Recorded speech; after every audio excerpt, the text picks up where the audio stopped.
환경 문제를 둘러싸고 다양한 행위자들이 전 지구 차원에서 전개하는 복잡한 상호작용을 가리켜 지구환경 정치라고 하는데, 이를 이해하기 위해서는 국제정치에 대한 이론적 논의와 함께 살펴보아야 한다. 국제정치에 대한 이론적 논의를 크게 현실주의, 자유주의, 구성주의 관점에서 이루어져 왔다. 현실주의는 주권 국가를 주요 분석 단위이자 행위 주체로 보며 국가와 국가 간의 관계를 분석해 국제 관계를 이해하고자 한다. 이 이론에 따르면 국제관계는 합리적인 단일 행위자인 국가 간의 힘의 정치로, 중앙정부가 부재한 국제사회에서 이해관계가 충돌하는 경우 각 국가는 자국의 이익을 배타적으로 추구하므로 국가 간의 갈등 및 경쟁 관계는 불가피하다. 현실주의는 지구환경 정치 역시 국가 간의 갈등 영역으로 보고 협력을 통한 환경 문제 해결이 힘들 것이라는 전망을 제시하였다. 현실주의 관점에서는 환경 문제가 안보나 군사 문제처럼 국가들의 존폐에 직접적으로 영향을 미치지 않으며, 경제 영역에서 국가 간의 경쟁이 날로 치열해져 가는 상황에서 국가들이 환경 보호를 정책의 우선순위에 두고 전 지구적 환경 문제 해결에 나서는데 소극적일 것이라고 본다. 또한 개별 국가들이 다른 국가들에 대한 신뢰가 낮고 그들의 무임승차를 우려하기 때문에 적극적으로 친환경적인 정책을 채택하기를 꺼려할 것이라고 본다. 결과적으로 지구 환경 정치는 개별 국가의 배타적 이익 추구 및 환경 보호와 보존을 위한 집단적인 노력의 부재로 인해 비판적인 상황에 부딪히게 될 수 있다는 것이 현실주의의 시각이다. 자유주의는 국제정치에서 협력의 가능성을 긍정하며 이에 진작을 위해 노력해야 한다고 본다. 현실주의가 국제정치의 주요 행위 주체로 주권 국가들의 초점을 맞춘다면, 자유주의의 분석 단위는 국가뿐만 아니라 국제연합과 같은 범지구적 국제기구, 유럽연합과 같은 지역 수준의 초국가적 기구 및 협력단체, 비정부 기구 등 좀 더 다양한 행위자들을 포함한다. 자유주의의 틀에서 국제정치에 대한 이론화 작업을 한 신자유제도주의에 따르면, 국제사회는 중앙정부가 부재한 상황에 놓여 있지만 국제관계에서 국가는 합리적이고 이성적인 행위자들이기 때문에 자국의 이익을 추구하기 위해 다른 국가들과 교류, 협력하는 선택을 한다고 본다. 그리고 국제정치, 경제가 다원화되고 복잡해지면서 이렇게 얽힌 상호작용이 서로를 이해한다고 본다. 그리고 국제정치, 경제가 다원화되고 복잡해지면 이러한 관점에서 환경 문제에서는 국가를 넘어서 다양한 행위 주체들이 교류와 협력 관계를 선택해 다양한 규칙과 제도들을 지역적, 국제적 수준에서 만들어 나감으로써 지구환경 문제를 개선하려고 노력해왔다. 그리고 그러한 노력이 앞으로 더욱 제도화될 것으로 전망한다.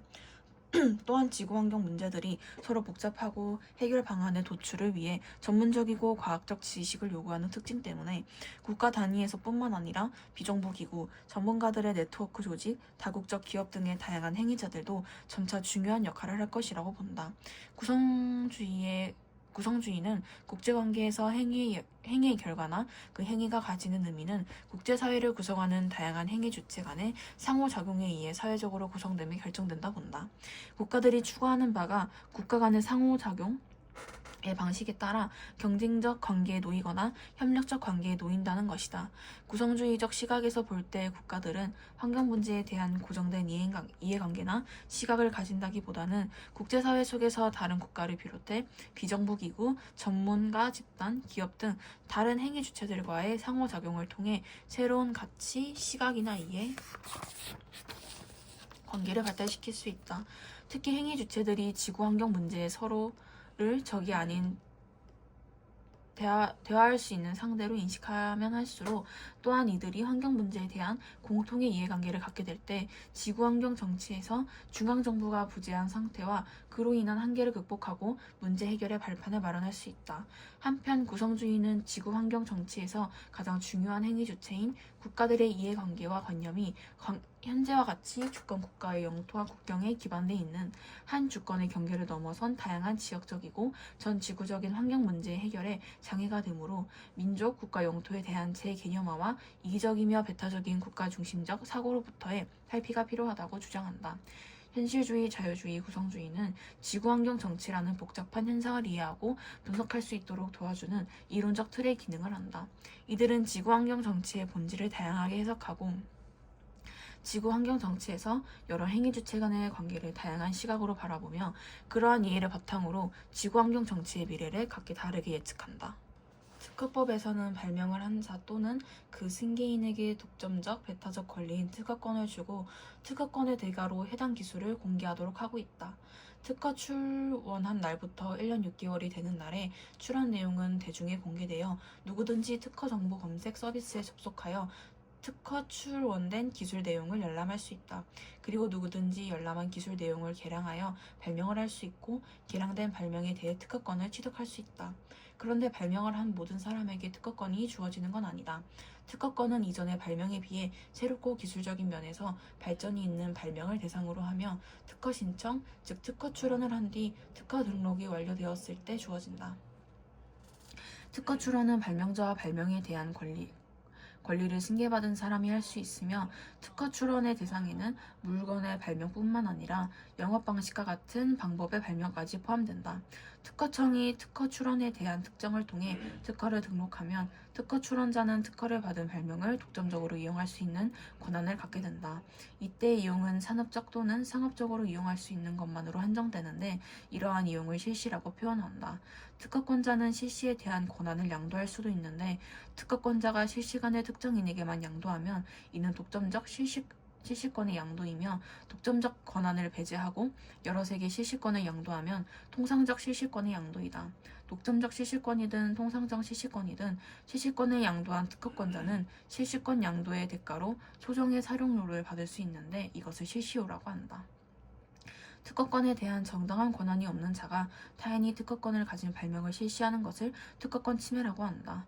특허권 침해 행위는 민법상 재산권 침해 행위에 해당하는 불법 행위이므로 특허권자는 고의 또는 과실로 인한 위법 행위로 타인에게 손해를 가한 자는 그 손해를 배상할 책임이 있다 라고 규정한 민법 제750조에 근거하여 침해자에 대하여 손해배상을 청구할 수도 있다. 이때 타인의 고의나 과실 여부, 손해액 등에 대한 입증 책임은 피해자에게 있다. 그런데 특허권 침해 행위는 침해 사실, 손해액 등을 특허권자가 입증하기 어려운 경우가 많기 때문에 민법을 적용할 경우 특허권자는 자신의 권리를 제대로 보호받기 어렵다. 이에 특허법의 특허권자의 입증 책임을 경감해주기 위한 규정들이 있는데 생산 방법의 추정 규정이 대표적이다. 이 규정에 따르면 물건을 생산하는 방법의 발명에 관련하여 그 물건과 동일한 물건은 특허 등록된 방법에 의하여 생산된 것으로 추정한다. 특허법에서는 손해액 산정과 관련하여 일식이익 추정에 관한 규정을 두고 있다. 일식이익이란 특허권의 침해가 얻었다면 얻을 수 있었던 특허권자 이익액, 즉 특허권자가 실제로 입은 손해액이다. 이때 일실이익을 특허권 침해가 없었을 때 특허권자가 더 판매할 수 있었던 물건의 수량의 단위 수량단 이익액에 곱하여 산출하는 것으로 오해하기 쉽다. 그러나 이 규정에서는 일식이익을 특허권자가 실제 생산할 수 있었던 물건의 수량에서 실제 판매한 물건의 수량을 뺀 수량에 단위 수량당 이익을 곱한 금액으로 한다. 특허권자 A가 제품 100개를 생산할 수 있는 설비를 갖추고 제품을 판매하고 있었으나 B가 A의 특허권을 침해하여 B가 제품 50개를 판매하고 A가 제품 60개를 판매하였다고 가정해보자. A가 B를 상대로 특허권 침해로 인한 손해배상을 요구하며 제품 50개에 대한 일식이익을 주장한다면 이는 그대로 받아들여질 수 없다. A가 실제 생산할 수 있었던 물건의 수량은 100개이기 때문에 이 일식이익은 제품 40개에 대해서만 인정된다. 한편 침해자가 침해 행위를 통해 얻은 이익액을 손해액으로 추정하는 규정도 있는데 침해자가 침해 행위를 통해 얻은 이익액을 특허권자가 입증하면 그 이익액을 손해액으로 추정할 수 있다. 특허권자가 침해자의 이익액을 입증하면 입증 책임이 전환되어 침해자가 자신의 이익액이 특허권자의 손해액에 영향을 미치지 않음을 입증하여야 한다. 통상적 실시권의 양도에 따른 실시료인 통상실시료를 통해 손해액을 추정할 수 있도록 하는 규정도 있다.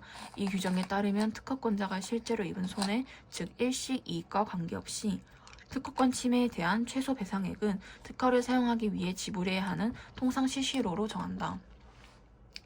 통상 실시료는 일반적으로 판매액의 합리적 수준의 실시료율을 곱해 산출한다.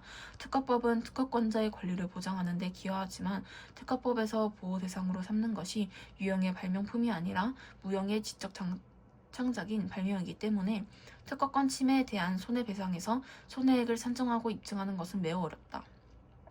더욱이 특허권 침해 행위에 대한 손해배상이 있어서 배상액이 너무 적다면 기업은 손해배상을 감수하고 특허권을 침해하여 이윤을 취하려고 할 수 있고, 배상액이 너무 많다면 특허권자가 발명 기술을 이용하지 않고 침해 행위가 일어나기를 기다리는 상황이 벌어질 수 있다. 특허법에서 특허권 침해 행위에 대한 손해액 산정에 관한 규정이 중요한 것은 이와 관련된다.